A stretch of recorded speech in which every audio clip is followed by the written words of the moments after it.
یعنی مختلف قسم کی خوبصورتی کے ذریعے سے ان کی دنیا کو آراستہ کر دیتا اور انہیں وہ سب کچھ دے دیتا جو وہ چاہتے، مگر بندوں پر اللہ تعالیٰ کی رحمت نے ایسا کرنے سے اسے روک دیا کہ کہیں وہ دنیا کی محبت کے باعث کفر اور نافرمانی میں ایک دوسرے پر سبقت نہ کرنے لگیں۔ اللہ تعالیٰ نے فرمایا کہ دنیا کی زندگی کا فائدہ تھوڑا سا ہے اور دنیا اللہ کے نزدیک حقیر اور ناپائیدار ہے، اور آخرت میں جنت کی نعمتیں جن کو زوال نہیں، وہ اللہ تعالیٰ سے ڈرنے والوں، شرک اور نافرمانیوں سے بچنے والوں کے لیے اور اللہ تعالیٰ کی فرما برداری کرنے والوں کے لیے ہیں۔ وَمَن يَعْشُ، اور جو اندھا بن جائے، عن ذکر الرحمٰن، رحمان کے ذکر سے، نُقَيِّضْ لَهُ شیطانہ، تو ہم اس کے لیے ایک شیطان مقرر کر دیتے ہیں، فَهُوَ لَهُ قَرِین، چنانچہ وہی اس کا ساتھی بن جاتا ہے۔ جو کوئی جان بوجھ کر اللہ تعالیٰ کے ذکر سے غافل ہوتا ہے اور اپنے رب سے بے پرواہی کرتا ہے، اللہ تعالیٰ اس پر ایک شیطان مسلط کر دیتا ہے۔ فرمایا استحوذ علیہم الشیطان فانساہم ذکر اللہ اولئک حزب الشیطان الا ان حزب الشیطان هم الخاسرون۔ شیطان ان پر قابو پا چکا ہے، چنانچہ اس نے انہیں اللہ تعالیٰ کی یاد بھلا دی۔ یہ شیطانی لشکر ہیں، یاد رکھو شیطان کا لشکر ہی یقیناً خسارہ پانے والا ہے۔ سورہ المجادلہ آیت 19۔ اللہ تعالیٰ کی یاد سے غافل انسان پر شیطان مسلط کر دیا جاتا ہے، جو کہ ہر وقت اس کے ساتھ رہتا ہے، اسے نیک کاموں سے روکتا ہے اور برے کاموں کی طرف رغبت دلاتا ہے۔ شیطان انسان پر مسلط ہو کر اس کی عقل کو ایک غلط رستے پر ڈالتا ہے، وہ انسان کے سامنے اس کے برے اعمال کو اچھا بنا کر دکھاتا ہے۔ وَإِنَّهُمْ لَيَصُدُّونَهُمْ، اور بے شک وہ روکتے ہیں انہیں، عن السبیل، راستے سے، وَيَحْسَبُونَ، اور وہ سمجھتے ہیں، انہم مہتدون، کہ بے شک وہ ہدایت یافتہ ہیں۔ شیطان لوگوں کو اللہ کے ذکر سے روکتے ہیں اور حق کے راستے سے روکتے ہیں، صراط مستقیم اور دین سے روکتے ہیں۔ اللہ تعالیٰ نے پہلی قوموں کی تباہی کا سبب بتاتے ہوئے فرمایا وَآدم وَثَمُودَ وَقَدْ تَبَيَّنَ لَكُم مِّن مَّسَاكِنِهِمْ وَزَيَّنَ لَهُمُ الشَّيْطَانُ أَعْمَالَهُمْ فَصَدَّهُمْ عَنِ السَّبِيلِ وَكَانُوا مُسْتَبْصِرِينَ۔ اور عاد اور سمود کو اور تم پر ان کے رہنے کی جگہیں واضح ہو گئی ہیں، اور شیطان نے ان کے اعمال کو ان کے لیے خوشنما بنا دیا تھا، پس انہیں راہ راست سے روک دیا، حالانکہ وہ سمجھدار لوگ تھے۔ سورہ العنکبوت 38۔ شیاطین انسان اور رب کے راستے کے درمیان حائل ہو جاتے ہیں اور انہیں اس راستے سے روکتے ہیں، سمجھاتے ہیں کہ تم حق پر ہو، یہاں تک کہ ایسے انسان کو اپنے بارے میں یہ خیال ہوتا ہے کہ وہی حق پر ہے اور وہ ان کی ہی فرما برداری کرنے لگ جاتا ہے۔ ایسا شخص دین کی مخالفت کرنے والوں کے بارے میں یہ سمجھتا ہے کہ وہی حق پر ہیں، پھر ان کی رہنمائی کو قبول کرنے لگ جاتا ہے۔ حتیٰ اذا جاءنا، یہاں تک کہ جب وہ ہمارے پاس آئے گا، قال یا لیتا، تو کہے گا کہ کاش، بینی و بینکا، میرے اور تمہارے درمیان، بعد المشرکین، دوری ہوتی دو مشرکوں کی، فبئس القرین، تو کتنا برا ساتھی ہے۔ یعنی جب قیامت کے دن وہ ہمارے پاس آئے گا تو کہے گا کاش میں اپنے ساتھی کی شکل تک نہ دیکھوں اور ہمارے درمیان مشرق اور مغرب کا فاصلہ پیدا ہو جائے۔ فبئس القرین، یعنی تو بدترین ساتھی ہے، کاش میں نے تجھے دوست نہ بنایا ہوتا۔ اسی کیفیت کو اللہ تعالیٰ نے سورہ الفرقان میں واضح فرمایا، اور جس دن ظالم اپنے ہاتھوں کو چبائے گا اور کہے گا اے کاش کہ میں رسول کے ساتھ کا کچھ راستہ اختیار کرتا، ہائے میری بربادی، کاش میں فلاں شخص کو دلی دوست نہ بناتا۔ بلا شبہ یقیناً اس نے مجھے اس کے بعد نصیحت سے بہکا دیا جبکہ وہ میرے پاس آ چکی تھی، اور انسان کو شیطان ہمیشہ چھوڑ کر جانے والا ہے۔ سورہ الفرقان 27-29۔ وَلَن يَنفَعَكُمُ الْيَوْمَ، اور آج تمہیں ہرگز فائدہ نہ دے گی، اذ ظلمتم، جب کہ تم نے ظلم کیا، انکم فی العذاب مشترکون، یقیناً تم سب عذاب میں اکٹھے ہو۔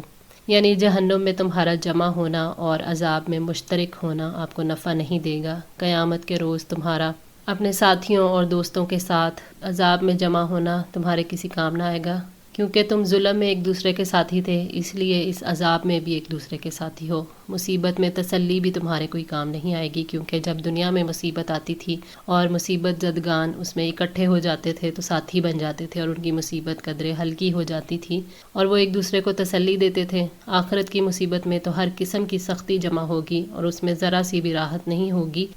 افانت تسمع الصم، تو کیا آپ بہروں کو سنائیں گے، او تہدی العمیٰ، یا اندھوں کو راستہ دکھائیں گے، ومن کان فی ضلال مبین، اور ان کو جو کھلی گمراہی میں پڑے ہیں۔ یعنی جس کے سننے کی صلاحیت کو اللہ تعالیٰ نے ختم کر دیا ہو، آپ اسے کیسے سنا سکتے ہو؟ آپ صلی اللہ علیہ وآلہ وسلم اسے کیسے ہدایت کا راستہ دکھا سکتے ہیں جو دل اندھا ہو اور اس پر شیطان غالب آ گیا ہو؟ اس لیے وہ آپ کی رہنمائی سے فائدہ نہیں اٹھا سکتے۔ اور جو لوگ کھلی گمراہی میں پھنسے ہیں اور سیدھی راہ سے ہٹ چکے ہیں، وہ آپ صلی اللہ علیہ وآلہ وسلم سے حق کو کیسے قبول کر سکتے ہیں؟ اللہ تعالیٰ نے فرمایا سورہ الاعراف 179 میں، وَلَقَدْ زَرَعْنَا لِجَهَنَّمَ كَثِيرًا مِنَ الْجِنِّ وَالْإِنسِ لَهُمْ قُلُوبٌ لَا يَفْقَهُونَ بِهَا وَلَهُمْ أَعْيُنٌ لَا يُبْصِرُونَ بِهَا وَلَهُمْ آذَانٌ لَا يَسْمَعُونَ بِهَا أُولَئِكَ كَالْأَنْعَامِ بَلْ هُمْ أَضَلُّ أُولَئِكَ هُمُ الْغَافِلُونَ۔